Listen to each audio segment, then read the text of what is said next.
Shock and disbelief. That's what the residents of Mississippi are in. Have a look at these visuals and you'll know why. Storm chasers and meteorologists share the same feeling. Friday's tornado has turned life upside down in Mississippi's worst hit areas. Houses torn apart. Trees uprooted. Trucks overturned. And hundreds of buildings reduced to rubble. To make matters worse, electricity lines were snapped, plunging more than 83,000 homes into darkness. For the worst affected residents, restoring any semblance of normalcy in their lives is going to take time. A lot of time. After all, the tornado was at least 1.2 kilometers wide. That's 3/4 of a mile. And it traveled a distance of 274 kilometers. You can only imagine the scale of devastation. Andre Williams, a resident of Rolling Fork in Mississippi, said the tornado roared overhead for a few moments, but the impact it left has been unprecedented.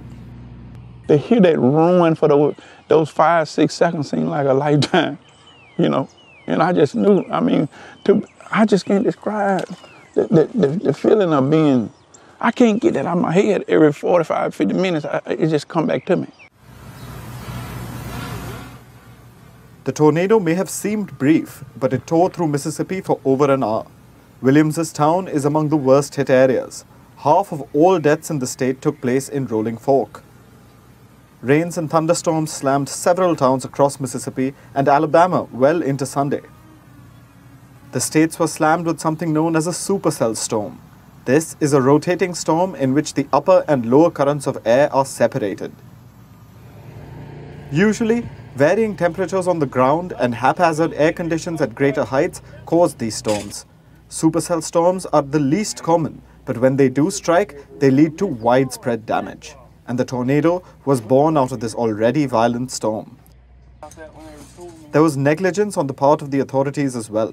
Residents weren't informed about the tornado on time and got just about 20 minutes to either evacuate or brace for what was coming. What made matters worse was the fact that the tornado struck at night, making tracking and detection an issue. Studies show that tornadoes that strike at night are twice as deadly than those that occur during the day. Mississippi is one of the most tornado-prone states in the US. So while this tornado was quite an intense one, it may not be the state's last.